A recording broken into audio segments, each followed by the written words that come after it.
জাতিসংঘের সাধারণ পরিষদ এবার দুর্দান্ত এক সংহতিময় মুহূর্তের সাক্ষী হল।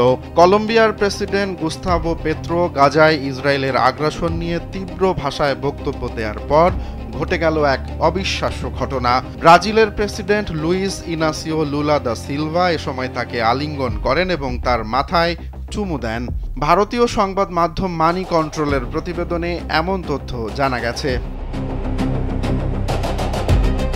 পেত্রো ইসরায়েলের কড়া সমালোচনা করে তাদের নাৎসি বলে আখ্যা দেন। তিনি ইসরায়েলের বিরুদ্ধে গণহত্যার অভিযোগ তুলে এশিয়ার দেশগুলোর নেতৃত্বে একটি আন্তর্জাতিক সামরিক জোট গড়ে তুলে ফিলিস্তিনকে মুক্ত করার আহ্বান জানান।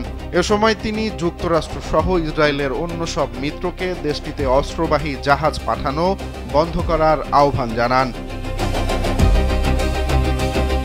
পেত্রো যুক্তরাষ্ট্র ও পশ্চিমা বিশ্বকে আক্রমণ করে বলেন তারা অভিবাসনকে অজুহাত হিসেবে ঠিকই তুলে ধরছে, কিন্তু জলবায়ু সংকট মোকাবেলা কিছুতেই করছে না।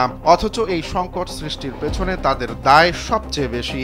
নিজ দেশে শ্বেতাঙ্গদের অধিকারের পক্ষে কথা বললেও এটি তারা কেবল ভোট পেয়ে ক্ষমতায় যাওয়ার জন্যই ব্যবহার করে আসছে। অন্যদিকে জাতিসংঘের বিষয়ে পেত্রো বলেন জাতিসংঘকে এখনই বদলাতে হবে, আর এজন্য একটি গুণগত পরিবর্তন অপরিহার্য। মানবিক জাতিসংঘকে অবশ্যই আগে গাজায় গণহত্যা থামাতে হবে। এরপর ভাষণ শেষ হলে পেত্রোকে আলিঙ্গন করে তার মাথায় চুমু দেন ব্রাজিলের প্রেসিডেন্ট লুলা দা সিলভা। তার এ অঙ্গভঙ্গি সামাজিক যোগাযোগ মাধ্যমে ভাইরাল হওয়ার পর দ্রুতই বিশ্বজুড়ে আলোচনায় আসে।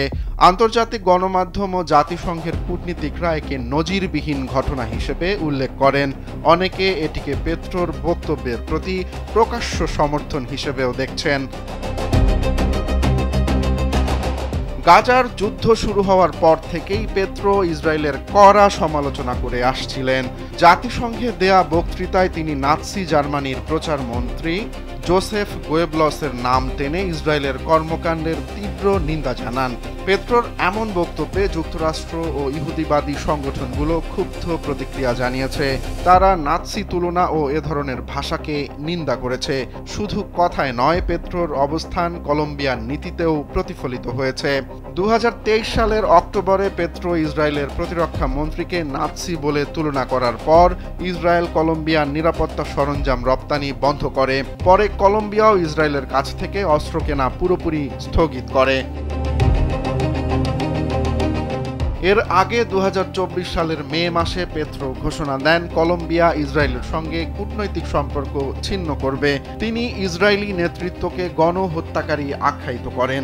এছাড়া কলম্বিয়া আনুষ্ঠানিকভাবে দক্ষিণ আফ্রিকার দায়ের করা ইসরায়েলের বিরুদ্ধে গণহত্যার মামলায় অংশ নিতে আন্তর্জাতিক বিচার আদালতে আবেদন করে। জাতিসংঘে লুলার প্রকাশ্য সমর্থনের পর গাজা ইস্যুতে কূটনৈতিক অঙ্গনে লাতিন আমেরিকার ঐক্য এখন নতুন এক প্রতীকী চিত্র পেয়েছে।